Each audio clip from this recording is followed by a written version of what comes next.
जय माता दी दोस्तों, हमारे यूट्यूब चैनल में आपका हार्दिक स्वागत है। दोस्तों, जैसा कि आप सभी लोग जानते हो कि 21 जून 2020 को सूर्य ग्रहण है। तो उसी से संबंधित जानकारी मैं आज आपको दूंगा। आपको कैसे सूर्य ग्रहण में मंत्रों को सिद्ध करना है और इस ग्रहण में जब सूतक काल लगता है। दोस्तों, जो सूर्य ग्रहण होता है, सूर्य ग्रहण का सूतक काल 12 घंटे पहले लगता है और चंद्र ग्रहण का सूतक काल 10 घंटे पहले लगता है।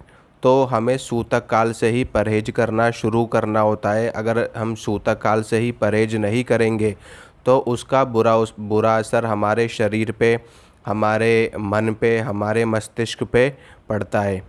तो क्या करना है, कैसे करना है, ये जानकारी मैं आपको देता हूँ। सबसे पहले मैं आपको ये बता दूँ कि जो सूर्य ग्रहण है वो 21 तारीख को कितने बजे से है। 21 जून 2020 को ये ग्रहण पड़ रहा है और ये सुबह के 10:30 बजे से लेकर के दोपहर के 2:05 तक है।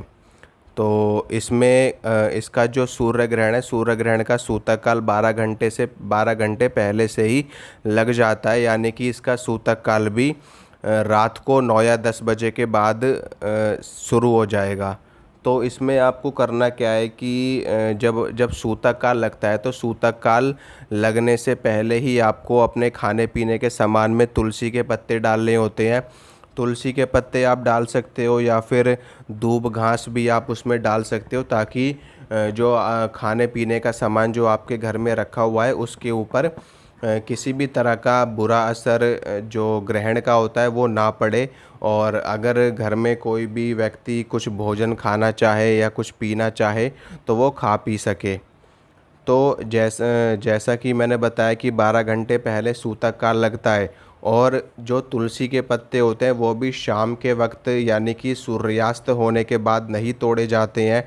तो तुलसी के पत्तों को भी या फिर दूब घास आप लोगों को 20 तारीख को सुबह सुबह या दोपहर तक आपको तोड़ करके रख लेना है, ताकि आप उनको अपने खाने पीने के सामान में डाल सको। जैसा कि हर किसी के घर में आटा, चावल, दाल, सब्जियां, ये सारी चीज़ें होती है, तो उनमें आपको एक एक तुलसी का पत्ता डाल देना है।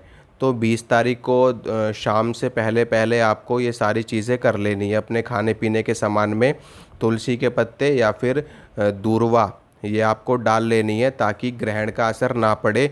और आप जब सुबह भोजन बनाओगे तो आप उसको ग्रहण से पहले पहले ही भोजन को ग्रहण कर लेना। क्योंकि ग्रहण काल में कुछ परहेज़ बताए जाते हैं। जैसे कि जब ग्रहण होता है तो उसमें हमें सोना नहीं चाहिए, उसमें हमें बाल नहीं कटवाने चाहिए, हमें नाखून नहीं काटना चाहिए, हमें चाकू का इस्तेमाल नहीं करना चाहिए, हमें सब्जी नहीं काटनी चाहिए। यहाँ तक कि ग्रहण के टाइम में हमें किसी भी तरह का खाना पीना भी नहीं करना होता है। यानी कि हमें भोजन भी नहीं करना होता है, खाने पीने का परहेज करना होता है और कुछ भी नहीं खाना होता जब जब तक ग्रहण रहेगा। 10:30 बजे से लेकर के 2:05 तक ये ग्रहण है। तो इसमें आपको सुबह के 10:30 बजे से लेकर के दोपहर के 2:05 तक, वैसे तो सूतक काल में भी ना खाने के लिए बताया गया है कि सूतक काल में भी हमको कुछ नहीं खाना पीना चाहिए। क्योंकि 12 घंटे का हो जाएगा, बहुत ज़्यादा हो जाएगा तो लोग कर नहीं पाएंगे। तो कम से कम आप ग्रहण में तो ना खाए पिए, ठीक है। बाकी ये भी कहा गया है कि जो छोटे बच्चे होते हैं और जो लोग बीमार होते हैं, जो लोग बुज़ुर्ग होते हैं, उनके ऊपर ये नियम लागू नहीं होता। क्योंकि वो लोग खा पी सकते हैं, क्योंकि वो लोग वैसे भी बच्चे बच्चे ही होते हैं, आप जानते ही हो। और जो बेचारा रोगी आदमी है, जो बीमार है वो तो वैसे भी कोई परहेज नहीं कर सकता। उसको वैसे भी अगर वो नहीं खाएगा पिएगा तो वो और ज़्यादा बीमार हो सकता है। और जो बुज़ुर्ग होते हैं, बुज़ुर्ग को भी अगर भोजन ना मिले या फिर उनको भी खाने पीने को ना दिया जाए तो वो भी अपनी किसी बीमार की स्थिति में पहुंच सकते हैं, बीमारी की स्थिति में पहुंच सकते हैं। तो इसलिए इन सभी के ऊपर ये नियम लागू नहीं होता। तो बच्चे, बूढ़े और रोगी ये लोग खा पी सकते हैं, इनके लिए कोई परहेज नहीं है। लेकिन हाँ, जो लोग पूर्ण रूप से स्वस्थ हैं और जो लोग परहेज कर सकते हैं वो लोग ज़रूर परहेज करें। ग्रहण काल में और सूतक काल में बिल्कुल भी खाना पीना नहीं होता है। और जब जब ग्रहण होगा तो उस वक्त भी आपको सोना नहीं है, खाना नहीं है, पीना नहीं है। इसके साथ में और दो तीन चीज़ें मैं आपको बताता हूँ कि इसमें आपको कैसे मंत्रों को सिद्ध करना है। देखिए, जो ग्रहण काल होता है इसमें विशेष रूप से तो शाबर मंत्रों को ही सिद्ध किया जाता है। ठीक है, अगर आपके पास कोई भी शाबर मंत्र नहीं है सिद्ध करने के लिए, तो आप अपने इष्ट देव के मंत्रों को सिद्ध कर सकते हो या फिर अपने गुरु मंत्र का जाप कर सकते हो। आपके पास अगर कोई भी मंत्र नहीं है, कोई भी मंत्र आपको सिद्ध नहीं करना है, तो आप अपने गुरु मंत्र का जाप करिए। और इसमें वैसे कोई पूजा पाठ नहीं करनी होती, ना ही मंदिर को स्पर्श किया जाता है, मंदिर में ना ही मूर्तियों को छुआ जाता है, ना ही भगवान की जोत बत्ती आरती पूजा पाठ ये सब किया जाता है। इसमें सिर्फ़ और सिर्फ मंत्रों का जाप किया जाता है या फिर मंत्रों को सिद्ध किया जाता है। अब मंत्रों को सिद्ध या तो आप हवन के माध्यम से कर सकते हैं या फिर सीधा सीधा माला लेकर के मंत्रों का जाप आप करोगे तो आपको मंत्रों की सिद्धि प्राप्त हो जाएगी। अब इसमें यह है कि जिस भी मंत्र को आपको सिद्ध करना है, उस मंत्र का 108 बार पाठ करने से वो मंत्र सिद्ध हो जाएगा और आपके लिए काम करने लगेगा। अब वो मंत्र सिद्ध कैसे करना है वो मैं आपको बताता हूँ। पूर्व दिशा की ओर आपको मुंह कर लेना है। सबसे पहले तो अपने आसन के ऊपर बैठना है। आपको साफ़ सुथरे धुले हुए वस्त्र धारण करने हैं। उसके बाद रुद्राक्ष की माला लेनी है आपको। रुद्राक्ष की माला सर्वश्रेष्ठ माला होती है और रुद्राक्ष की माला पे हर मंत्र को सिद्ध किया जा सकता है। हर देवी देवता के मंत्रों का जाप इस माला पे किया जा सकता है। तो रुद्राक्ष की माला आपको लेनी है और जिस मंत्र को आपको सिद्ध करना है, भगवान गणेश को प्रणाम करना है, भगवान शिव को प्रणाम करना है और जिस भी देवता का वो मंत्र है उनको प्रणाम करने के बाद आप मंत्र का जाप करिए 108 बार ग्रहण काल में। ठीक है, यानी कि 10:30 बजे से लेकर के 2:05 तक आप मंत्र का जाप करोगे तो आपका मंत्र जरूर सिद्ध हो जाएगा। 108 बार पाठ करना होता तो इसमें आप 2 या 3 मंत्रों को या फिर एक मंत्र को, जो भी आपकी इच्छा हो उतने मंत्रों को आप सिद्ध कर सकते हो।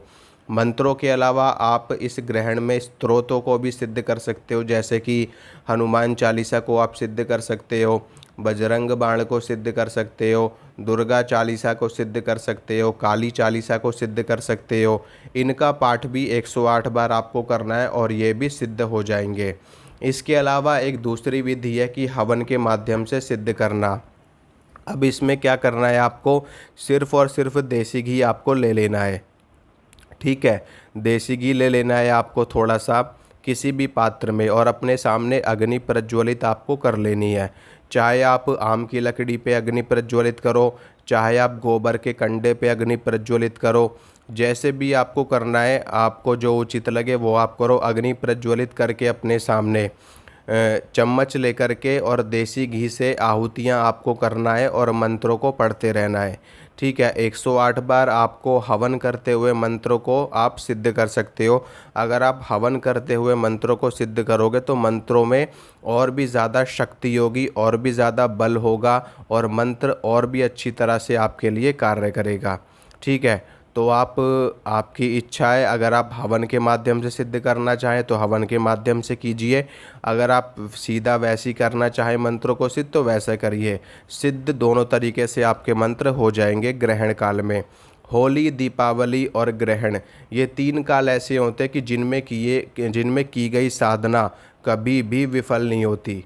आप भले से आपको कोई देवी या कोई देवता आपको सामने से प्रत्यक्ष आकर के ना दिखाई दे, या भले से आपको उस मंत्र का कोई प्रत्यक्ष असर ना दिखाई दे, लेकिन अप्रत्यक्ष रूप से उस देवता की शक्ति आपके साथ कार्य करने लगती है, आपके साथ चलने लगती है। यानी कि उस मंत्र का प्रयोग आपको सामने से तो नहीं दिखाई देगा, लेकिन अप्रत्यक्ष रूप से उस मंत्र की शक्ति आपको ज़रूर कहीं ना कहीं एक अनुभव करवाएगी और आपका कार्य जरूर सिद्ध होगा। ठीक है, देखिए दोस्तों, हवा भी होती है, हवा चलती है, हमको लगती है हवा होती है, लेकिन हवा क्या दिखाई देती है, हमें नहीं दिखाई देती। इसी तरह से मंत्रों की शक्ति होती है, वो भी हमें दिखाई नहीं देती, लेकिन वास्तव में मंत्रों की शक्ति कार्य करती है। तो इनमें से किसी भी मंत्रों को आप सिद्ध कर सकते हो। शाबर मंत्रों को मैंने अपने चैनल पे बहुत सारे मंत्र दे रखे हैं। शाबर मंत्र, किसी भी मंत्र को आप सिद्ध कर सकते हो।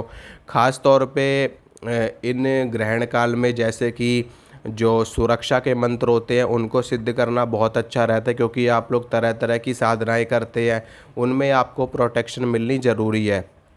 तो आप सुरक्षा के मंत्रों को सिद्ध कर सकते हो, जैसे कि ओम हनुमान पहलवान, वर्ष 12 का जवान, हाथ में लड्डू मुख में पान, हाक मारत आओ बाबा हनुमान। यह हनुमान जी का एक शाबर मंत्र है। इससे हनुमान जी के दर्शन भी होते हैं, इससे हनुमान जी की सिद्धि भी होती है। ठीक है। इसके अलावा दूसरा मंत्र है ओम नमो वज्र का कोठा, जिसमें पिंड हमारा पैठा, ईश्वर कुंजी ब्रह्म का ताला, मेरे आठों याम का यति हनुमंत रखवाला। एक ये वाला मंत्र है हनुमान जी का। ठीक है। माता काली के बहुत सारे मंत्र हैं जो सुरक्षा में भी इस्तेमाल होते हैं, और वैसे भी उनका पाठ करके आप माता काली की सिद्धि भी कर सकते हो। इसके अलावा एक मंत्र मैं आपको बताने वाला हूँ अभी।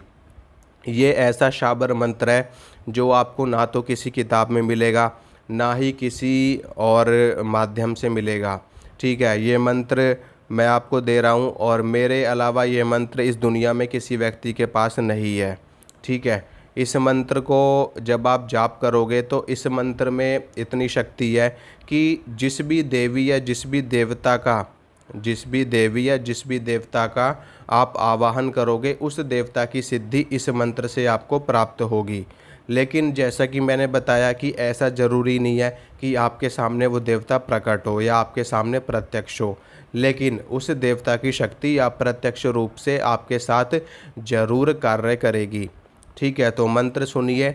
ओम गुरुजी, शिव बैठे कैलाश, विष्णु बैठे बैकुंठ, मेरी भक्ति शिव की शक्ति, पूजू अमुक देव, मनाऊ तो आवे ना आवे तो दुहाई शिव शंकर की, दुहाई माता काली की, दुहाई गुरु गोरखनाथ की।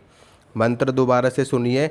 ओम गुरुजी, शिव बैठे कैलाश, विष्णु बैठे बैकुंठ, मेरी भक्ति शिव की शक्ति, पूजू अमुक देव, मनाऊ तो आवे ना आवे तो दुहाई शिव शंकर की, दुहाई माता काली की, दुहाई गुरु गोरखनाथ की। ये शाबर मंत्र है। इस मंत्र में जिस भी स्थान पर अमुक लिखा है, ठीक है, अमुक की जगह उस देवी का या उस देवता का आपको नाम बोलना है जिनको आप सिद्ध करना चाहते हो। ठीक है। उनका नाम बोल करके इस मंत्र का 108 बार जाप करिए, 108 बार हवन करिए, और उस देवता की शक्ति आपके साथ चलने लगेगी, आपके साथ कार्य करने लगेगी। यानी कि आप उस देवता का आवाहन करने के बाद आप उनको जो भी कार्य बोलोगे, आपका वो कार्य सफल होगा। यानी कि जब आप ये मंत्र सिद्ध कर लोगे, तो मंत्र सिद्ध करने के बाद और उस देवता को भोग प्रसाद आपको देना है। ठीक है। सबसे पहले तो ग्रहण में आपको सिर्फ इस मंत्र का जाप करके या फिर हवन करके इसको सिद्ध कर लेना है। सिद्ध करने के बाद जब ग्रहण समाप्त हो जाएगा, जब सूता काल समाप्त हो जाएगा, तो उसके बाद उस देवता को आपको भोग प्रसाद अर्पित करना है, ताकि वो उनकी शक्ति आपके साथ कार्य कर सके। ठीक है। और उसके बाद फिर आप उन देवता का आवाहन करके, उनको बुला करके, आप जो भी कार्य उनसे बोलोगे या जो भी कार्य आपको करवाना हो उनसे, वो कार्य आप बोलोगे तो वो कार्य आपका कुछ दिनों के अंदर अंदर हो जाएगा। तो ये मंत्र है। इस मंत्र को मैं स्क्रीन पे भी लिख दूंगा, तो वहाँ से आप लोग देख सकते हो और इस मंत्र को सिद्ध कर सकते हो।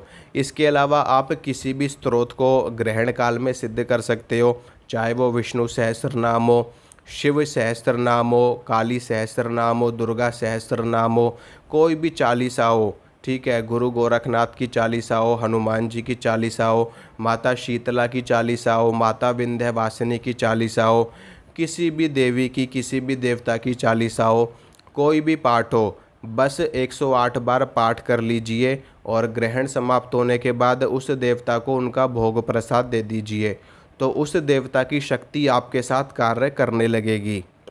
ठीक है। और वो पाठ आपका सिद्ध हो जाएगा।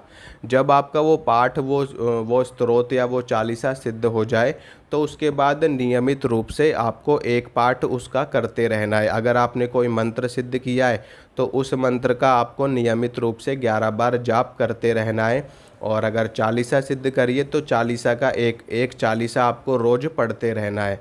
ठीक है। तो इस तरीके से आप किसी भी मंत्र को सिद्ध कर सकते हो। इसके अलावा इस ग्रहण काल में आप श्रीयंत्र को भी सिद्ध कर सकते हो। वो कैसे करना है वो मैं आपको बता देता हूँ। ठीक है, आपको श्रीयंत्र बाज़ार से लेकर के पहले से ही आ जाना है। इसके अलावा अगर आप श्रीयंत्र को भोजपत्र के ऊपर बना सको तो बहुत अच्छा है, नहीं तो आप बाज़ार से कोई भी श्रीयंत्र ले आओ। ठीक है, तांबे का, पीतल का, कैसा भी श्रीयंत्र हो। वैसे जो सबसे अच्छा माना जाता है श्रीयंत्र, सबसे अच्छा तो वैसे भोजपत्र के ऊपर ही माना जाता है।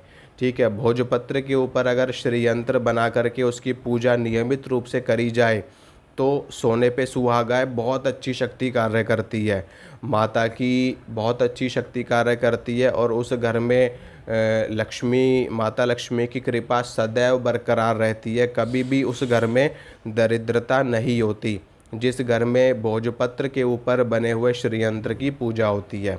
इसके अलावा आप लोग बाज़ार से पीतल का या अष्ट धातु का, ठीक है, या चांदी का, जैसा भी आपको उपलब्ध हो सके आप लोग श्रीयंत्र ले आओ अपने घर पे। उस श्रीयंत्र को जब ग्रहण काल शुरू हो जाए, यानी कि जब ग्रहण चालू हो जाए 10:30 बजे सुबह के, तब आपको उस श्रीयंत्र को पंचामृत से या फिर पंचामृत से आपको उसको स्नान करवाना है श्रीयंत्र को। अगर पंचामृत आपको नहीं मिल रहा है तो गाय के दूध से स्नान करवाना है। और उसके बाद शुद्ध जल से धो लेना है, थोड़ा सा गंगा जल से उसको पवित्र करना है, शुद्ध करना है। उसके बाद श्रीयंत्र को सामने रख करके, ठीक है, उस वक्त आपको श्रीयंत्र की वैसे पूजा नहीं करनी है, कोई उसमें आपको दीपक वगैरह नहीं जलाना है।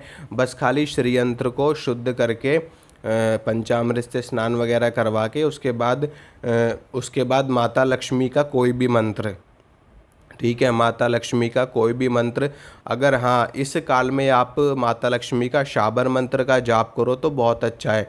शाबर मंत्र माता लक्ष्मी के मैंने अपने चैनल पे बहुत सारे दे रखे हैं। ठीक है, तो उन मंत्रों का आप जाप कर सकते हो श्रीयंत्र के सामने।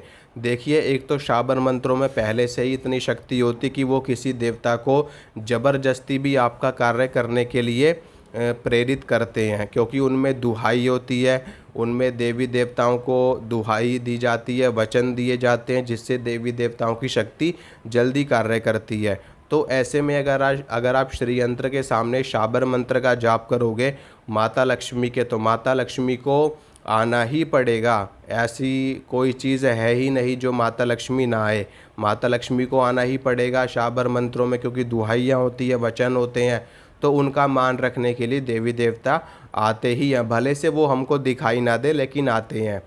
तो 108 बार इससे क्या होगा, आपका माता लक्ष्मी का शाबर मंत्र भी सिद्ध हो जाएगा और आपका श्रीयंत्र भी सिद्ध हो जाएगा। उसके बाद जब ग्रहण समाप्त हो जाए तो श्रीयंत्र पे दोबारा से आपको गंगा जल के छींटे मारने हैं। गंगा जल से छींटे मारने के बाद और श्रीयंत्र की विधि विधान से आपको फिर पूजा करनी है दोबारा से, देसी घी का दीपक जला करके, और माता लक्ष्मी की आरती करनी है, श्रीयंत्र को आरती दिखानी है। इस तरीके से आपको उसके बाद से उस श्रीयंत्र को आप अपने घर में, अपने पूजा घर में स्थापित कर दो, या फिर उसको अपने घर में किसी भी स्थान में आप रख सकते हो, अपनी तिजोरी में आप उसको रख सकते हो श्रीयंत्र को। कहीं पे भी आपको जहाँ लगे सूटेबल, साफ़ सुथरी स्वच्छ जगह हो, वहाँ पर आप उसको रखो और डेली उसको धूप बत्ती दिखाते रहो, डेली आप उसको दीपक दिखाते रहो, तो उससे उसकी शक्ति बनी रहेगी और आपके घर में बरकत और उन्नति होती रहेगी। तो इस तरीके से भी आप यंत्र को सिद्ध कर सकते हो। कोई और भी अगर यंत्र आपको सिद्ध करना हो तो वो भी आप सिद्ध कर सकते हो। तो ये है थोड़ी सी जानकारी, बाकी एक दो चीज़ें और मैं आपको बता दूंगा बाद में। ठीक है, तो मिलता हूँ दोस्तों, अगली वीडियो में मिलूँगा।